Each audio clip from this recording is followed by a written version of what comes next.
Nadie está preparado para escuchar esto, pero precisamente por eso necesitas saberlo. Lo que llamamos fe, aquello que moldea el comportamiento, controla a las multitudes y determina el destino de civilizaciones enteras. Quizá nunca haya tenido que ver con Dios. Quizás, desde el principio, se trató de organización, influencia y poder.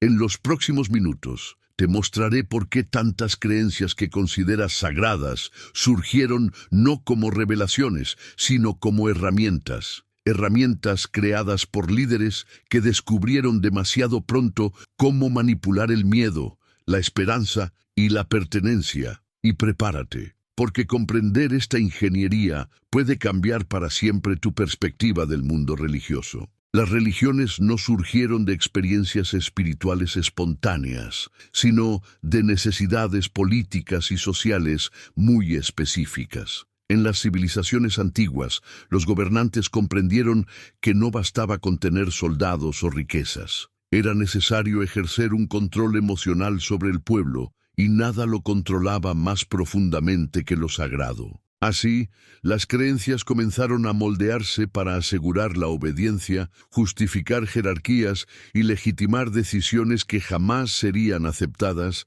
si se presentaran como meras imposiciones humanas. La creación de dogmas, rituales y figuras divinas persiguió este mismo propósito: estructurar una narrativa que pareciera intocable, imbuida de autoridad celestial para evitar cuestionamientos. Este modelo se extendió rápidamente porque respondía al miedo fundamental que todos llevamos dentro: miedo a lo desconocido, a la muerte, al sufrimiento, al caos. Y al ofrecer respuestas predefinidas, estas creencias conquistaron no solo a los seguidores, conquistaron a individuos emocionalmente dependientes. Pero lo más inquietante surge cuando nos damos cuenta de que diferentes culturas, sin contacto directo entre sí, crearon sistemas religiosos increíblemente similares. No por casualidad, sino porque todas entendían el mismo mecanismo. Para controlar a un pueblo, bastaba con ofrecerle un significado superior, un destino en el más allá y un enemigo invisible al que temer. Este patrón se ha repetido tantas veces que no puede ignorarse. Y aquí es donde surge una pregunta incómoda. ¿Surgieron las religiones para acercar a la humanidad a lo divino o para acercar a los gobernantes al control absoluto sobre sus seguidores? Al analizar el origen de las instituciones religiosas, resulta evidente que muchas de ellas no surgieron en contextos de revelación espiritual, sino en períodos de crisis social. Siempre que un pueblo se enfrentaba a amenazas, guerras, escasez o inestabilidad, surgían líderes espirituales que ofrecían una narrativa salvífica. Y esta narrativa, curiosamente, siempre incluía reglas que reforzaban precisamente el tipo de comportamiento que facilitaba el control de la población. Otro aspecto revelador es la forma en que se construyeron los textos sagrados. No fueron escritos de una sola vez ni por un solo autor. Son compilaciones, ediciones y selecciones realizadas por comités religiosos que eligieron qué debía o no considerarse divino. Se incluyeron, excluyeron o reescribieron libros según intereses políticos, y mucho de lo que se predica como verdad eterna es, en la práctica, el resultado de décadas o siglos de debates internos sobre qué versión sería la más útil. Las jerarquías religiosas también revelan este carácter organizativo. Estructuras como el sacerdocio, los templos, los ritos obligatorios y los puestos de autoridad no surgieron por orden divina, sino porque permitían controlar recursos, dirigir comportamientos y ejercer poder sobre la vida cotidiana de las personas. Y cuanto más compleja es la religión, mayor es la dependencia de los fieles de sus líderes. Los rituales, que muchos consideran órdenes espirituales, eran en gran medida adaptaciones culturales estratégicas. Creaban un sentido de pertenencia y reforzaban la identidad grupal, a la vez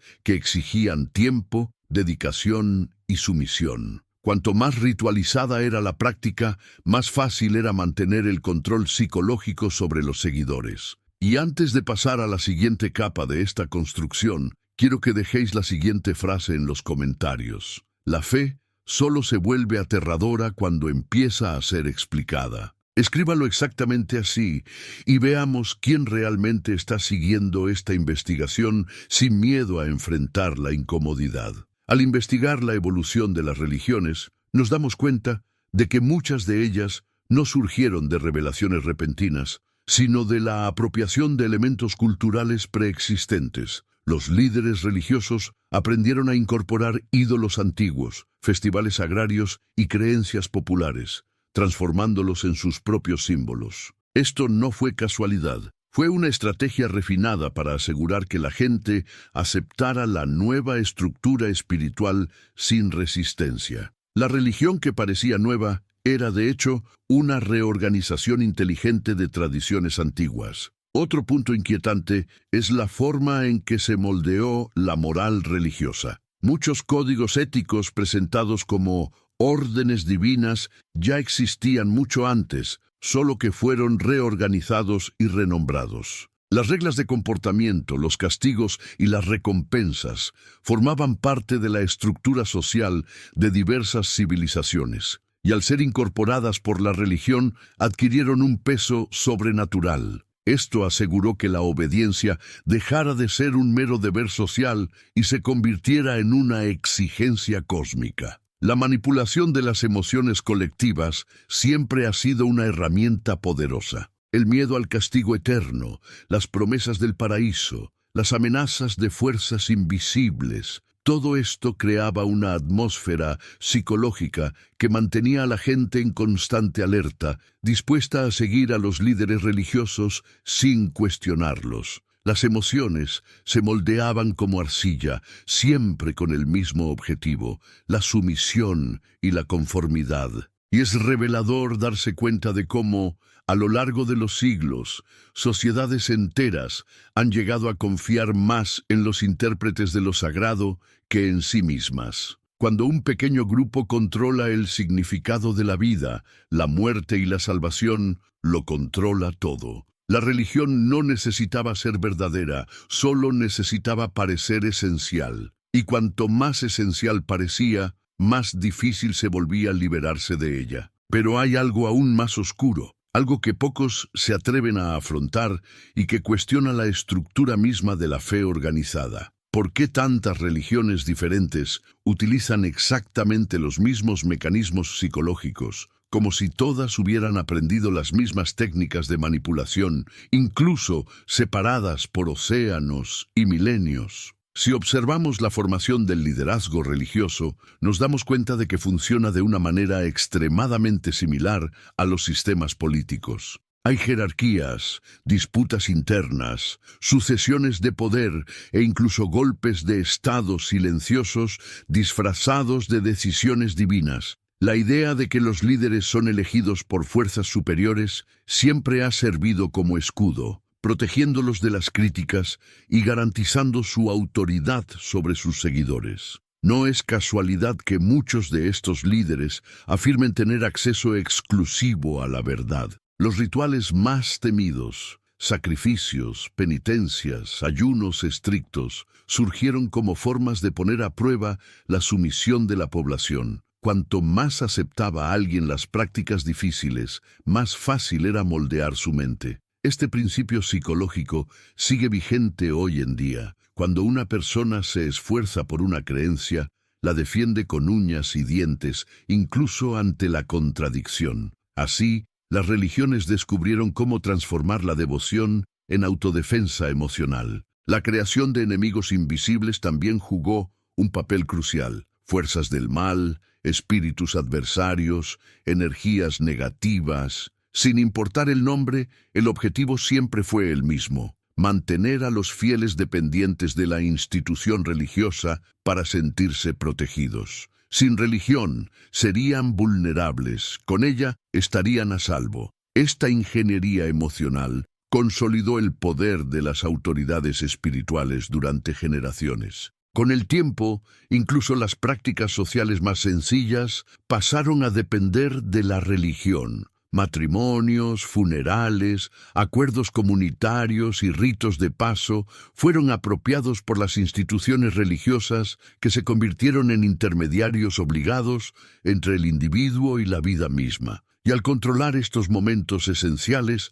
la religión garantizó que nadie pudiera existir completamente al margen de su influencia. Y ahora queda una pregunta inevitable, una pregunta que usted quizá nunca se haya hecho, pero que podría redefinirlo todo. Si las religiones siempre han funcionado como estructuras de poder, ¿por qué tanta gente todavía cree que sus doctrinas surgieron por razones espirituales y no políticas? Al analizar la relación entre religión y poder político, resulta imposible ignorar cuántos gobiernos a lo largo de la historia han dependido explícitamente de las instituciones religiosas para legitimar decisiones que jamás serían aceptadas por el pueblo si provenieran únicamente de la autoridad humana. Los reyes eran ungidos, las guerras se justificaban como sagradas, las derrotas se atribuían a la falta de fe y las victorias al favor divino. La religión ofrecía la justificación emocional perfecta para acciones que, sin ella, serían moralmente indefendibles. Este estrecho vínculo con el poder no fue casual. Los líderes se dieron cuenta demasiado pronto de que, al controlar el discurso espiritual, podían controlar no solo los comportamientos, sino también las conciencias. La fe era el puente que conectaba el mundo político con el emocional, y cuando se domina el corazón de un pueblo, se domina todo lo que viene después, sus decisiones, su moral e incluso sus miedos. Otro factor inquietante es la forma en que las instituciones religiosas han monopolizado la idea de la verdad. El contenido no importaba. Lo que importaba era ser proclamado como indiscutible. Cualquier cuestionamiento se transformaba en una ofensa, herejía o amenaza. Así, la religión se protegía de la crítica y creaba un entorno donde solo podía existir una narrativa. La duda se consideraba un pecado, porque dudar es el primer paso hacia la libertad. Y cuando empezamos a darnos cuenta de que diferentes religiones, repartidas en regiones aisladas, utilizaban exactamente las mismas técnicas de control psicológico y político, surge una pregunta incómoda. ¿Se inspiraron en una fuerza sobrenatural o simplemente descubrieron todas ellas las mismas formas eficientes de domesticar a sus poblaciones? Pero hay algo mucho más profundo oculto entre líneas. Algo que nadie admite en voz alta. Si todas las religiones tienen estructuras de poder iguales, ¿por qué tanta gente cree que la suya es la única verdadera y no simplemente otro engranaje de esta gran construcción humana? A medida que avanzamos en la historia, vemos que la religión se convirtió en una de las instituciones más lucrativas del mundo antiguo. Los templos acumulaban oro, tierras, tributos y donaciones forzadas. Los sacerdotes vivían en condiciones privilegiadas, a menudo incluso por encima de los propios gobernantes. La justificación, servir a lo divino. Pero en la práctica, la religión funcionaba como un sistema financiero extremadamente eficiente, en el que la fe y la riqueza iban de la mano. Otro punto inquietante es cómo se ha utilizado la culpa como instrumento de control social. Enseñar que los seres humanos son defectuosos, impuros, indignos y dependientes del perdón crea un poderoso vínculo emocional entre el creyente y la institución religiosa. La culpa constante lleva a las personas a buscar la redención, y esta convenientemente solo se puede encontrar donde la religión lo dicta. Es un mecanismo perfecto porque conecta emocionalmente sin necesidad de fuerza física. Con el tiempo, la religión comenzó a dictar no solo comportamientos, sino también pensamientos. Las ideas divergentes fueron castigadas, las opiniones opuestas fueron silenciadas y las interpretaciones alternativas fueron desterradas. Al sofocar la libertad intelectual, las religiones aseguraron que los fieles permanecieran dentro de los límites de la doctrina, incapaces de cuestionar su origen, función o verdadero propósito. Las historias sagradas también sufrieron constantes adaptaciones. Siempre que una narrativa amenazaba con perder su poder, se reinterpretaba. Cuando una práctica antigua se volvía incómoda, se suavizaba o se reemplazaba. La religión cambió para sobrevivir, pero siempre presentó sus cambios como decisiones divinas. Esta flexibilidad estratégica garantizó que ninguna crisis pusiera en riesgo el sistema. Y cuando juntamos todo esto, surge una pregunta que pocos se atreven a responder. Si una institución necesita manipular, controlar y reformular narrativas para mantenerse viva, ¿representa realmente lo divino o simplemente representa el intento humano de controlar lo que teme? Al observar cómo las religiones abordan la espiritualidad individual, percibimos un patrón que se repite con inquietante precisión. Todas desplazan el poder interior del ser humano hacia una autoridad externa. En lugar de enseñar a las personas a confiar en su propia conciencia, fomentan la dependencia de intermediarios, sacerdotes, gurús, profetas o líderes espirituales que afirman tener acceso exclusivo a lo divino. Este desplazamiento no solo debilita al individuo, sino que fortalece la estructura que se interpone entre él y cualquier forma de trascendencia. Otro aspecto revelador es cómo la religión a menudo promete soluciones sencillas a problemas complejos. En lugar de abordar cuestiones sociales, psicológicas y existenciales con profundidad, ofrece respuestas preconcebidas, dogmáticas y emocionalmente reconfortantes. Esta simplicidad ilusoria atrae a millones, no porque sea cierta, sino porque libera al creyente de la necesidad de pensamiento crítico, permitiéndole aceptar fórmulas que no requieren reflexión. Además, la religión se beneficia del miedo a lo desconocido. Al atribuir peligros invisibles al mundo espiritual, crea una atmósfera donde el creyente siente que necesita la institución para sobrevivir. El miedo a los espíritus, demonios, maldiciones o karma negativo se convierte en la justificación perfecta para rituales, reglas y obligaciones. Cuanto mayor es el miedo, mayor es la influencia de la institución en la vida cotidiana del individuo. Con el tiempo, incluso la idea de la iluminación espiritual se convirtió en algo condicionado a la obediencia. La salvación, el despertar, la redención o la liberación se presentan como recompensas que solo se pueden alcanzar si una persona sigue al pie de la letra lo que dicta la institución. La espiritualidad deja de ser un descubrimiento personal y se convierte en un camino controlado, supervisado y monitoreado. Y esto nos lleva a una reflexión inevitable. Si la espiritualidad es una experiencia íntima y profunda, ¿por qué tantas religiones insisten en transformarla en un sistema de reglas externas, como si a lo divino solo se pudiera acceder mediante la aprobación institucional? El nacimiento y la consolidación de las principales religiones también implicaron procesos de competencia. Cuando surgían nuevas creencias, no se limitaban a coexistir con las antiguas, sino que necesitaban dominarlas. Se ajustaron las narrativas, se reformularon los mitos y se reinterpretaron los símbolos para sustituir las tradiciones previas. La religión que triunfaba era casi siempre la que mejor absorbía elementos de sus rivales, haciéndolos parecer parte natural de su propia doctrina. Esta disputa no era meramente espiritual, sino política. Cada nuevo grupo religioso comprendió que, para expandirse, necesitaba captar la imaginación colectiva y erigirse como guardián de lo sagrado. Esto dio lugar a campañas organizadas de conversión, la persecución de creencias rivales y la destrucción de símbolos considerados amenazas. La fe se presentaba como luz, pero sus métodos a menudo eran oscuros. La adaptación de festivales, rituales y fechas también formó parte de esta estrategia. En lugar de prohibir por completo las tradiciones antiguas,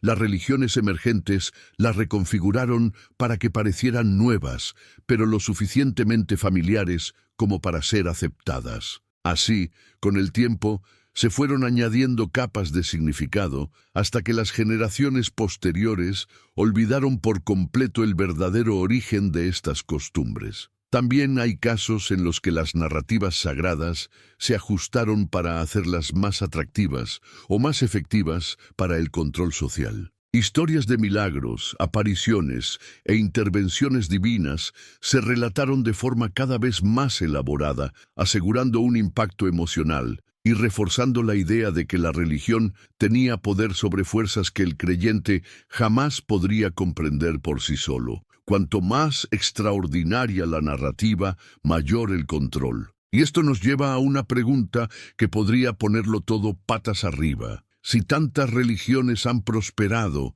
no porque sean más veraces, sino porque son más eficientes en el dominio de símbolos, narrativas y emociones, ¿cómo podemos saber si alguna de ellas representa verdaderamente algo más que una construcción humana cuidadosamente planificada? Al observar cómo las religiones se perpetúan a lo largo de las generaciones, nos damos cuenta de que su fuerza no reside solo en las doctrinas que predican, sino en cómo se infiltran en el tejido emocional de la sociedad. Se convierten en parte del ciclo vital: nacimientos, bodas, celebraciones, duelos, ritos de paso, y al posicionarse en estos momentos vulnerables, se vuelven indispensables. La fe deja de ser una opción para convertirse en un entorno, algo inalcanzable para quienes desean escapar por completo. La tradición desempeña un papel crucial en este proceso. Las costumbres repetidas durante siglos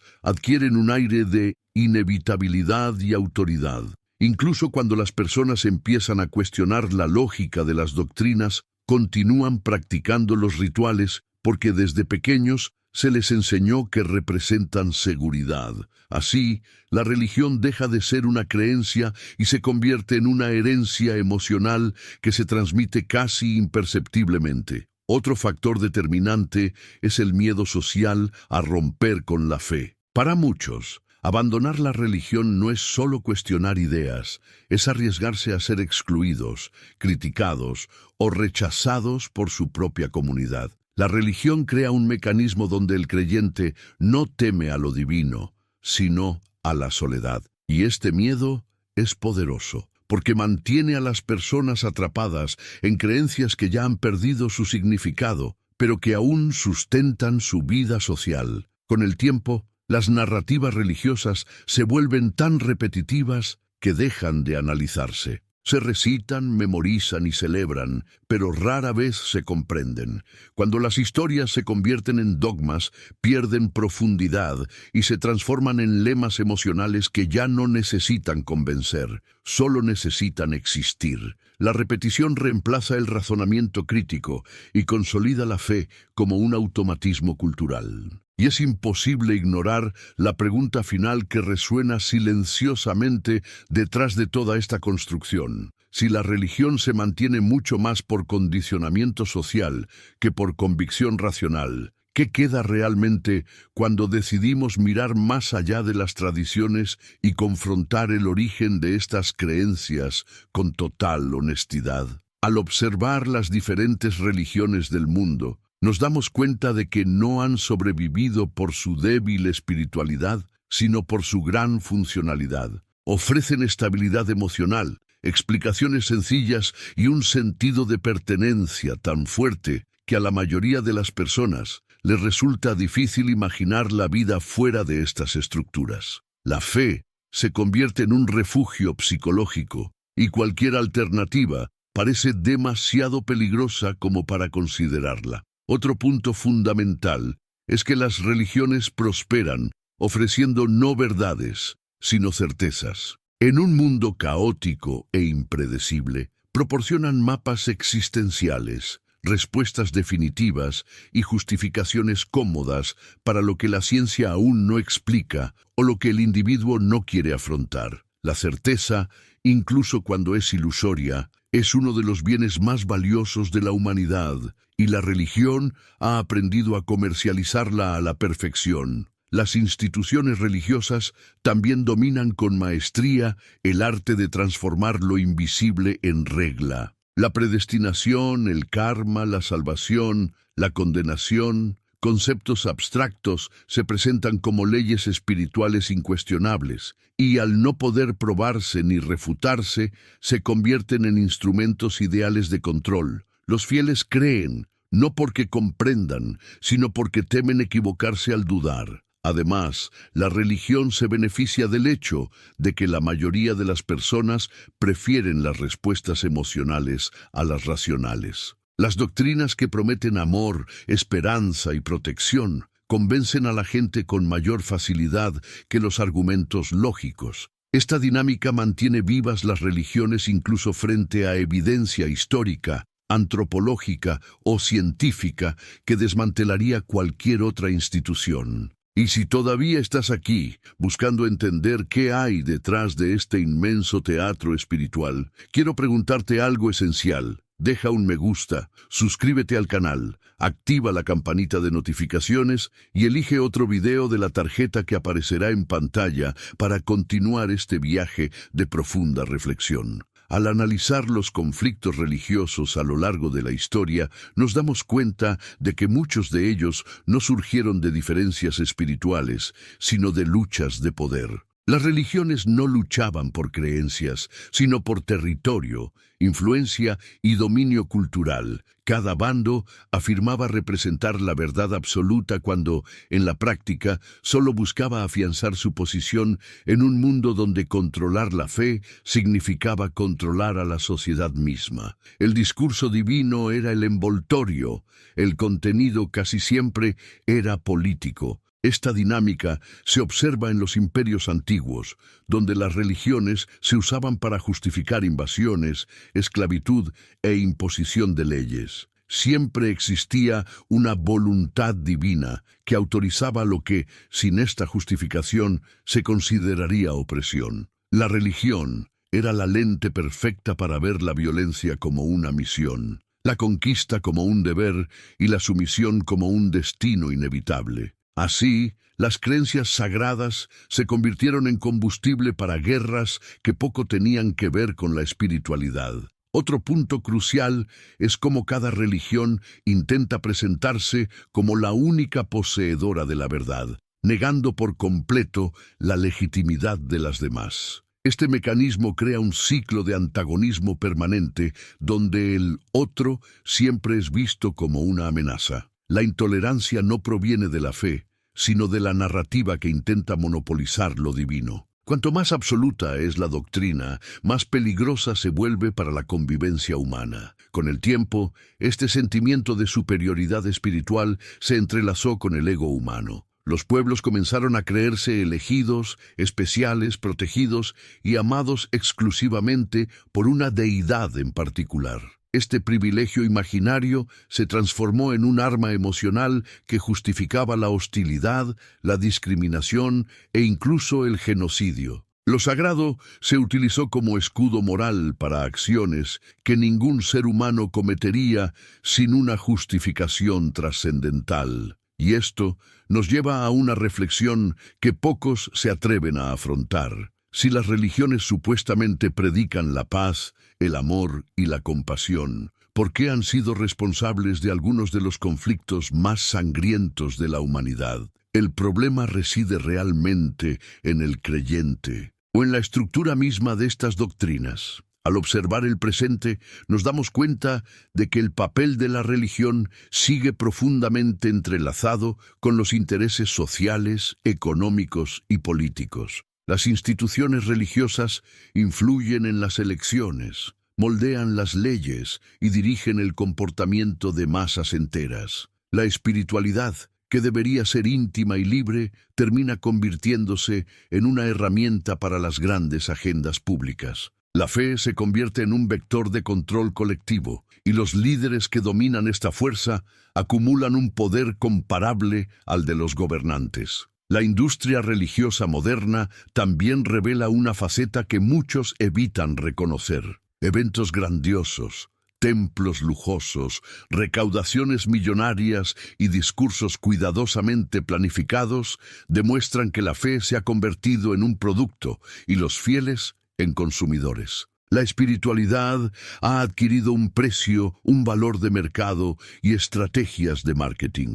Y cuanto más lucrativa es la creencia, más difícil se vuelve distinguir dónde termina la devoción y dónde empieza el negocio. El comportamiento de las multitudes religiosas también sigue patrones predecibles. Grandes grupos adoptan ideas sin cuestionarlas, refuerzan las creencias de los demás y crean entornos donde la duda se castiga socialmente. Esta dinámica transforma las creencias en certezas inquebrantables, incluso cuando contradicen hechos evidentes. El grupo protege el dogma y el dogma protege al grupo. Es un ciclo psicológico casi imposible de romper. Las religiones también se adaptan a las tendencias modernas para mantenerse relevantes. Incorporan lenguaje emocional, conceptos de autoayuda, discursos motivacionales e incluso elementos de ciencia distorsionada. Todo para asegurar que la creencia se mantenga atractiva y vigente. La constante actualización de las narrativas revela que la espiritualidad institucionalizada no busca la verdad, busca la supervivencia, y para sobrevivir se muda de piel siempre que es necesario. Pero hay una pregunta que, una vez planteada, se resiste a abandonar la mente. Si las religiones logran reinventarse incesantemente para mantener su influencia, ¿qué queda realmente cuando eliminamos todas estas capas de adaptación, egoísmo y manipulación? ¿Qué queda cuando se confronta lo sagrado sin miedo y sin intermediarios? Al observar las experiencias espirituales individuales, encontramos un contraste inquietante. Mientras las religiones afirman monopolizar lo divino, millones de personas reportan experiencias profundas al margen de cualquier doctrina. Meditaciones, estados alterados de conciencia,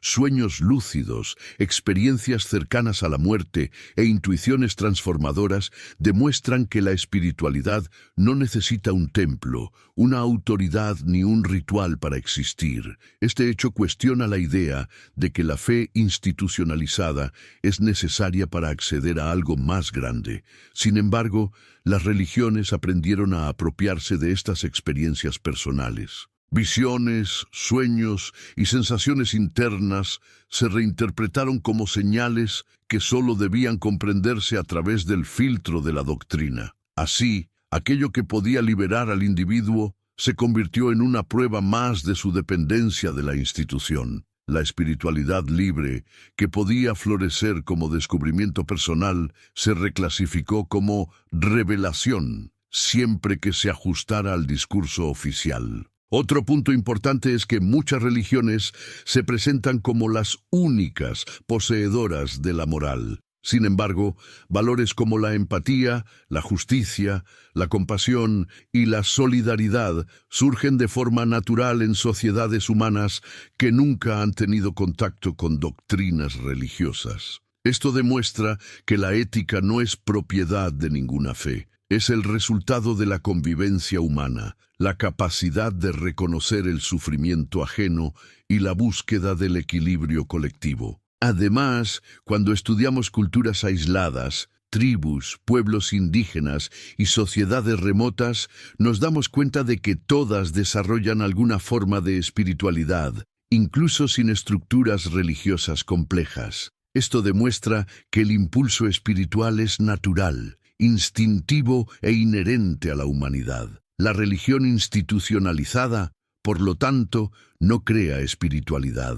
Solo intenta canalizarla, organizarla y a menudo reprimirla. Y esto nos lleva a una conclusión incómoda. Si los seres humanos ya poseen todo lo necesario para experimentar lo sagrado, ¿por qué tantas religiones insisten en que, sin ello, la conexión con lo divino es imposible? ¿Qué está realmente en juego cuando alguien intenta monopolizar el puente entre tú y aquello que existe más allá de la materia? Al unir todas estas capas, manipulación histórica, control emocional, apropiación cultural, intereses económicos y disputas políticas, empezamos a comprender que las religiones no son meros sistemas de fe, sino máquinas sociales extremadamente bien construidas. funcionan como organismos vivos, con mecanismos de defensa, estrategias de expansión y una adaptabilidad impresionante. No son frágiles, son robustas, moldeadas por siglos de observación del comportamiento humano. Lo más revelador es darse cuenta de que, a pesar de surgir en diferentes épocas y lugares, todas terminan estructurándose de forma similar. La promesa de salvación, la figura de un intermediario divino, la existencia de un enemigo invisible, la imposición de normas morales, la necesidad de contribución material y la idea de la verdad absoluta aparecen en casi todas ellas. La similitud no es casualidad, es eficiencia. Son herramientas que funcionan porque manipulan dimensiones profundas de la psique humana. Cuando comprendemos esto, queda claro que muchas personas no siguen una religión por convicción racional, sino por condicionamiento emocional y social. La fe institucionalizada se convierte en un contrato tácito entre el individuo y la comunidad. Creo para pertenecer y pertenezco para no ser cuestionado. Y este pacto, que parece inocente, es el mecanismo central que mantiene vivas las estructuras religiosas, incluso cuando sus narrativas no resisten el análisis crítico. Pero hay algo aún más impactante. La verdadera libertad espiritual no nace al abandonar una religión, sino al reconocer finalmente cuánto nos han moldeado. Solo al comprender cómo las creencias se han utilizado para dictar nuestro comportamiento, nuestras decisiones e incluso nuestros miedos más profundos, empezamos a ver lo sagrado como una experiencia personal y no como un producto institucional. Y ahora que hemos llegado al final de este viaje, queda una pregunta que solo tú puedes responder. Si todas las religiones siguen el mismo patrón de construcción, control y adaptación, ¿qué te impide cuestionar todo lo que siempre has creído y descubrir por ti mismo lo que existe más allá de los límites de la fe organizada?